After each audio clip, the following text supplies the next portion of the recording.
Hello and welcome to the channel.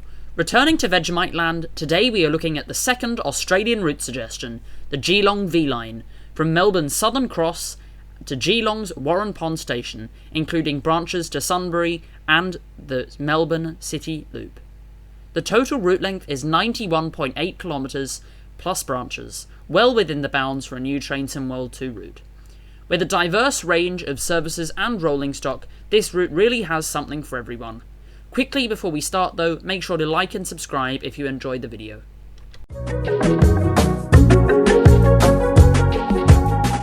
The route starts at Melbourne's slick and modern Southern Cross station, one of the busiest in Australia. The station hosts a staggering 22 platforms with services covering all corners of Victoria, with some services even venturing into New South Wales and South Australia.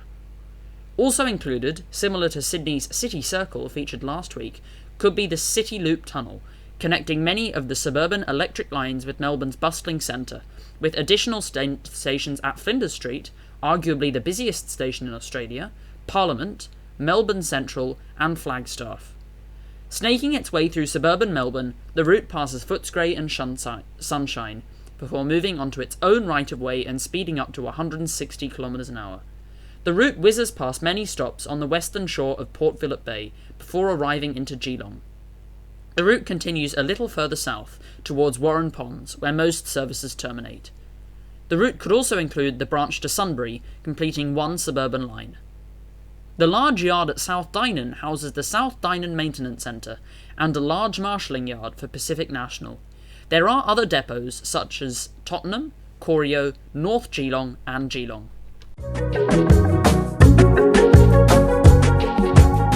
This route sees many varying services. However, similarly to last week's route from Sydney to Katoomba, many of the services only cover a short section of the route thanks to extensive route sharing.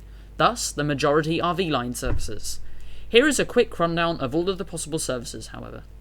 There could be the Metro Trains Sunbury line from the City Loop to Sunbury, the Werribee line from Flinders Street to Footscray and beyond, several other suburban lines around the City Loop, the Bendigo branches of the V-Line network, travelling from Southern Cross to Sunbury and beyond, and the Geelong V-Line service, from Southern Cross to Warren Ponds.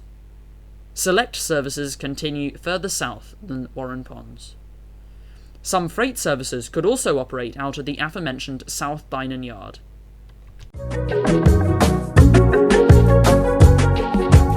Many railways in Victoria are built to Victorian broad gauge, which has a forefoot of 1,600mm. Suburban services in and around Melbourne and the City Loop are operated by a large fleet of 226 six-car single-level EMUs.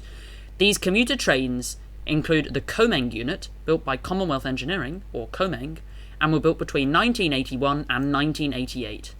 186 trains were built. Another unit is the Siemens Nexus, built by Siemens between 2002 and 2005. 72 trains were built. Also, the Extrapolis 100 is in use, built by Alstom, and were built between 2002 and 2004, and the second batch from 2009 and 2019. A total of 212 trains were built. Finally, 65 new 7-car high-capacity metro trains are being delivered right now to prepare for the metro tunnel completion. V-Line services operate using a combination of locomotive hauled stock and DMUs. The diesel locomotive used is the N-Class, which is broad gauge and standard gauge. All 25 locomotives were built between 1985 and 1987. For those who like power, there certainly isn't a shortage of that with the N-Class, as they are rated as 2,500 horsepower. They operate with H, N and Z-type carriages. They can be found on the Geelong service. P and Y-Class locomotives can be used as shunters, or maintenance of way locomotives. Y-Class shunters are used at Geelong and Southern Cross. V-Line also uses two classes of DMUs. The first is the Sprinter railcar, which entered service in 1993. They have a maximum speed of 130 km an hour. 21 units are in service, and they can be found on the Geelong service. The other DMU is the Velocity. Having a design speed of 210 km per hour, they are the fastest trains in Australia, although they are limited to 160 km an hour due to infrastructure. 87 3-car trains are in service, with 18 on order. They were built by Bombardier and have a very European feeling to them, including networker handles. They were constructed from 2004. Based on these factors, I foresee the Velocity and the HCMT, or High Capacity Metro Train, being the two main rolling stock included in this route, allowing the basis of operations across both suburban and V-Line services.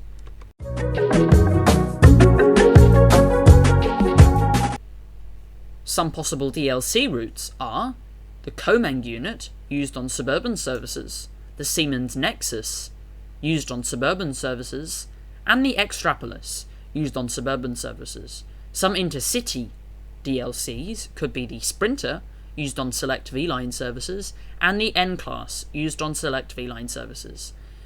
Another example of a possible DLC used for a different purpose could be the Y-Class, used for shunting and other duties, similar to the MP15DC for Peninsular Corridor.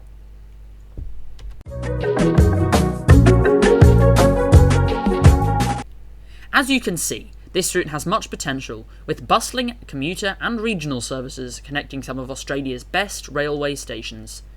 I'm sure this is a candidate for a potential Australian route for Train Sim World 2. Thanks for watching. If you enjoyed, make sure to like and subscribe.